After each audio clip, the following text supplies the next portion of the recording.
Think back to a summer when you were 7 years old. It stretched on forever. The days were long, the afternoons endless, and September felt like a rumor that would never arrive. Now think about last year. It's gone. It evaporated. You blinked and it was over. You feel like the years are accelerating, like someone quietly sped up the film of your life. But the real answer is far stranger than time flies when you're having fun. Because time isn't speeding up at all. The clocks on your wall are ticking at the exact same rate they ticked when you were a child.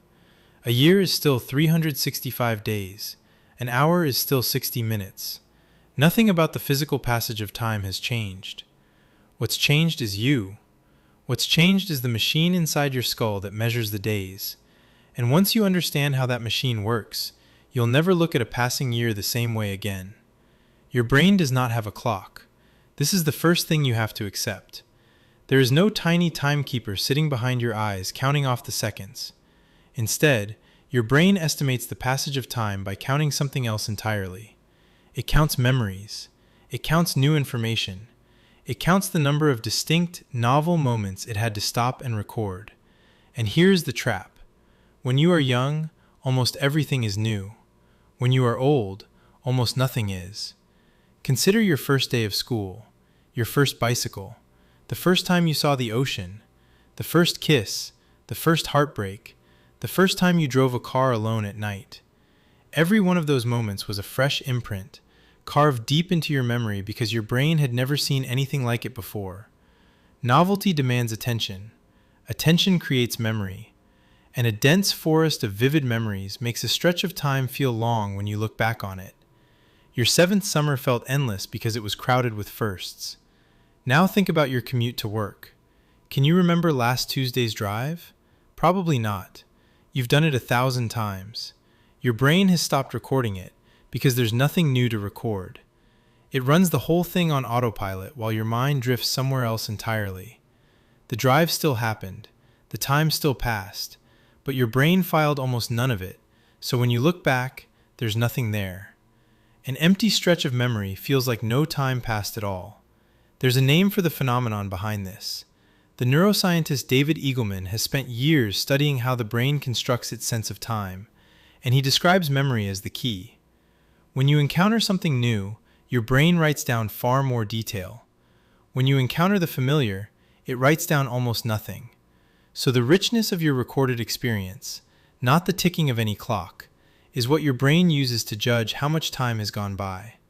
More new detail means a longer feeling past.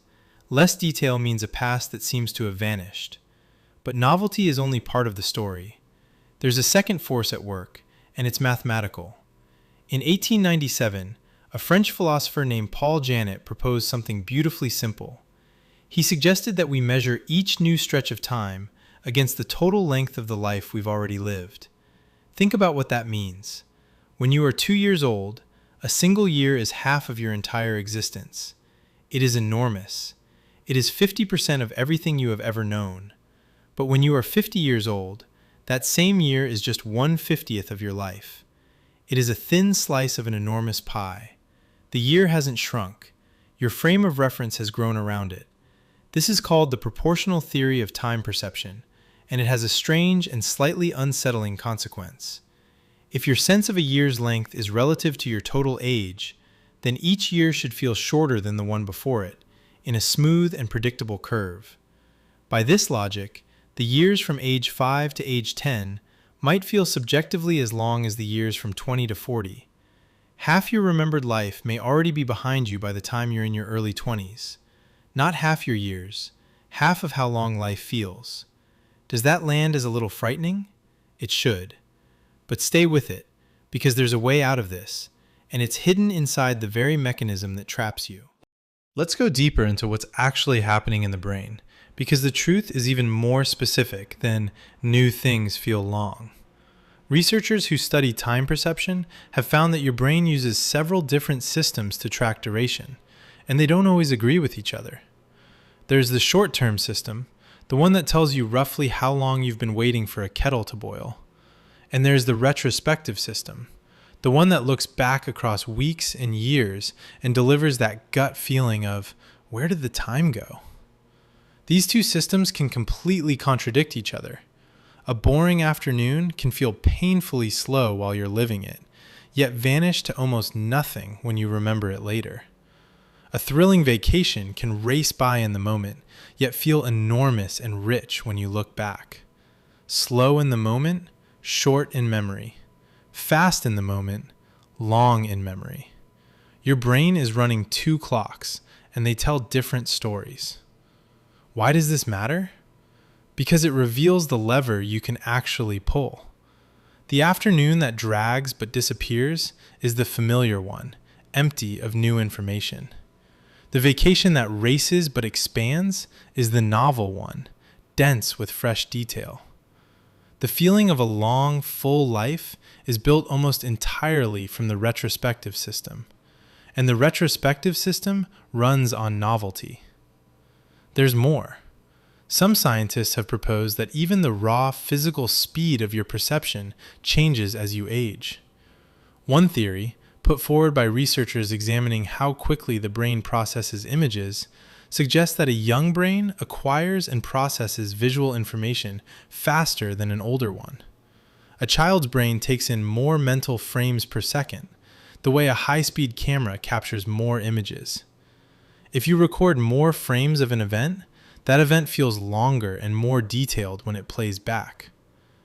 As the brain ages and its neural pathways grow more complex and more insulated, that frame rate may quietly slow. You take fewer mental snapshots per second, and so an hour that once contained 1,000 tiny observations now contains only a few hundred. The hour is the same. Your resolution has dropped. Put all of this together and a clear picture emerges.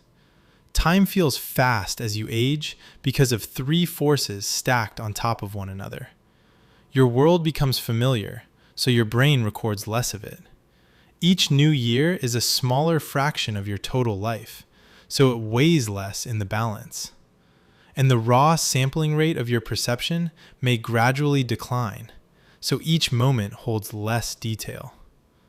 Three separate mechanisms, all pushing in the same direction, all making the years feel like they're slipping through your fingers faster and faster. So is that it? Are you simply doomed to watch the rest of your life blur past at ever-increasing speed, helpless until it's over? No. And this is the part that matters most. Because every single one of these mechanisms points to the same escape route. The reason time collapses is the absence of novelty. The reason childhood felt eternal is that childhood was nothing but novelty, which means the antidote is not a mystery. The antidote is new experience, deliberate, intentional, uncomfortable newness. Every time you do something for the first time, you force your brain out of autopilot and back into recording mode. You lay down fresh, detailed memories. You crowd the stretch of time with imprints, and a crowded stretch of time feels long when you look back on it. Take a different route home. Learn an instrument that makes your fingers clumsy and your ears frustrated. Travel somewhere your brain has no map for. Meet people who don't think the way you think. Every one of these acts is quite literally a way of slowing down time. Not on the clock, in your memory. In the only place where the speed of time is actually decided. The psychologist and philosopher William James understood this more than a century ago. He noticed that as people age, their days and weeks smooth into a featureless blur. And he argued that the remedy was to fill your life with novel experiences that break the monotony and force the mind to pay attention. He was describing, long before we had the neuroscience to prove it, the exact mechanism scientists are now measuring in the lab. A life of routine is a life that feels short. A life of novelty is a life that feels long. Same number of years, wildly different experience of them. There is something almost poetic buried in all of this. The child experiences time as vast, not because childhood is objectively longer, but because a child is fully awake to the world, encountering everything as if for the first time, because it is. The tragedy of getting older is not that we run out of time. It's that we stop noticing it. We trade wonder for efficiency. We let the days run on autopilot because autopilot is comfortable. And the price of that comfort is that the years dissolve behind us, unrecorded, as if they barely happened at all. But you get to choose. You can decide, starting now, to be a little more like that 7-year-old, to seek out the unfamiliar, to resist the pull of the routine, to pay attention on purpose, even to the small things, especially to the small things. Because attention is the raw material your brain uses to build the felt length of your life. And every moment you truly notice is a moment stitched permanently into the fabric of who you are. So think back, one more time, to that endless childhood summer. It didn't last longer than any summer you'll ever have again. Every summer is exactly the same length. It only felt infinite because you were paying attention to all of it. And the astonishing thing, the thing you can carry out of this and into the rest of your life, is that you still can.